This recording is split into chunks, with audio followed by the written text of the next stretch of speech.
But this was more than a David and Goliath story of the 21st century. The threads of this story can actually be drawn back to some of the world's leading thinkers and commentators on democracy, society, and innovation. Let's look at it from the perspective of the traditional tenets of innovation and entrepreneurship. First, They shared a why.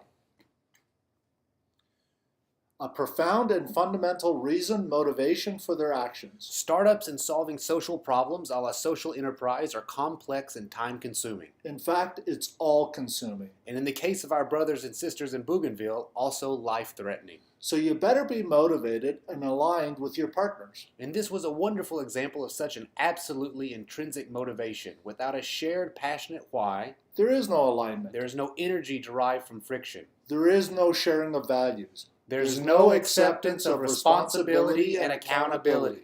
There isn't the necessary invisible leadership to guide everyone. Second, Many commentators encourage entrepreneurs to focus on niche segments, no matter how small those segments are, so long as they can be addressed profitably, so they can have at least a temporary micro-monopoly. These are the tenets of a formal innovation model A theory called disruptive innovation. that was created by a very famous Harvard professor. Now, I could assure you with nearly 100% confidence that none of the rebels went to Harvard. However, the embargo gave the islanders something even more important. It gave them their own monopoly.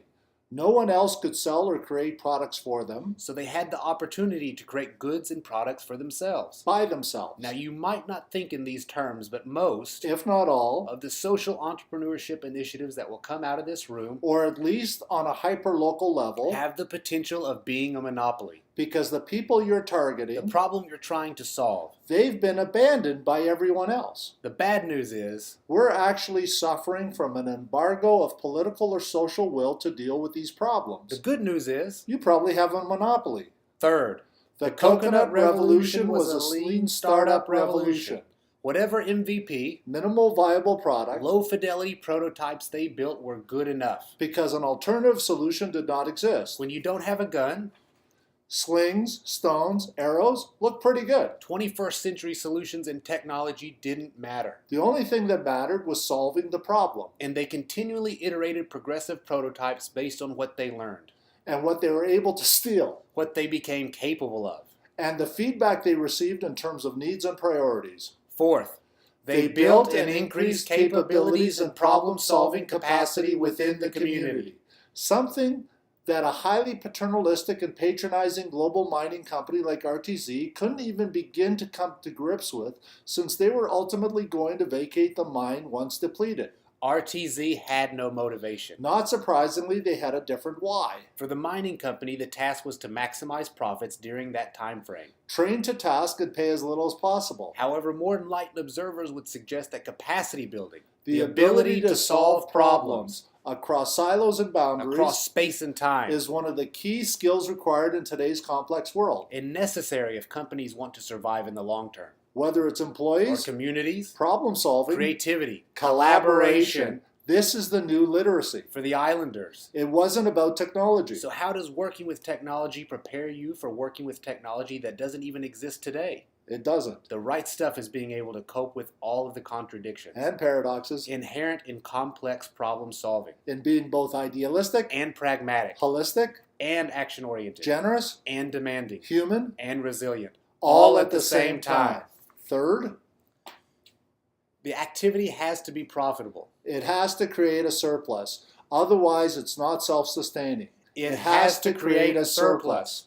From the start of agrarian The society foundation of every modern civilization is the creation of surplus. and the fall of every civilization Are conflicts related to the sharing and distribution or redistribution of this very same surplus. Surplus at a simplistic level supported the rebel army that had to fight and couldn't always contribute to the work in the fields. It was surplus A local surplus. that allowed them to beat a bigger and better armed enemy It allowed for the community to learn new things and expand their capabilities. Finally, The sixth, trust and collaboration. I don't know if you noticed, So within all of this innovative and entrepreneurial activity, there were no lawyers. there was no investment bankers. There were no other intermediaries. There were no incubators, no iTunes taking 30%. Or Google and their siren server. Yes, they had a profound why. that they shared. But what game theorists have shown us that we generally and optimally deploy a tit-for-tat strategy when it comes to dealing with people. Screw me once, shame on you. Screw me twice, shame on me. On a local level, Especially with today's social tracking. reputation is everything, and it's easy to track. Also, Community collaboration might just be the original form of organization for humans. predating capitalism, Predating dictatorships, predating feudalism and monarchies. and predating every other form of government. As a side note, recent research shows that cities form in the same manner as galaxies. Cities Like galaxies, form along with a surplus. a pre-agrarian society relied on such collaboration. Recall the First Nations maxim, The best place to store food is in your neighbor's stomach. I pulled this straight from a dictionary. a social enterprise is An organization that applies commercial strategies to maximize improvements in human and environmental well-being. rather than maximizing profits for external shareholders. Karen Armstrong, who wrote the profoundly wonderful book Fields of Blood, so forcefully showed us that conflict Within and between societies, is related to power and surplus. and very rarely are we ever truly fighting over religion or some other ideology Religion was mostly just a convenient excuse by some folks to rationalize to sell. or to mask their the true motivations. In Bougainville, it was about the mining company. Otherwise, there'd be no crisis. No reason to wage war. Going way back historically, it was all quite rational. You waged war to gain land, And gold. and peasants paid tribute. Society's collapse. When the When the redistribution of surplus became intolerably inequitable. And just as Thomas Piketty so eloquently showed us, Without a crisis such as economic collapse or wars, that served to redistribute wealth or set the social stage for society, and center-left governments, to gain a sufficient mandate to implement social programs, and or legislation to moderate wealth distribution, wealth growth will always grow faster than economic output. R is always greater than G. basically, he proves rich get richer and the poor get poor, Because of the distribution of surplus. and overreaching monopolies. Now, Piketty was criticized for extrapolating history too linearly. And ignoring things like technological progress. Is there a way forward? On Bougainville, they were the last line of defense The last and only line of defense, against a massive environmental pillaging. and the impoverishment of an entire people. Remember, they were blockaded and left to wither away. But they didn't. Who in this room is going to stand up? Who in this room is going to set up that toll booth and facilitate distribution of surplus Of abundance among people that need it? You are all potentially an example of that. If you stop and think about it, what you're doing What social enterprise is being asked to do is to help distribute or redistribute surplus more equitably. A very disillusioned Very frustrated, Walter Lippmann had this to say about our institutions. and I wholeheartedly agree with him. We are faced with serious, complex problems. And our institutions can't cope with these problems. And our government's ability to deal with the growing level of inequality and suffering is lacking.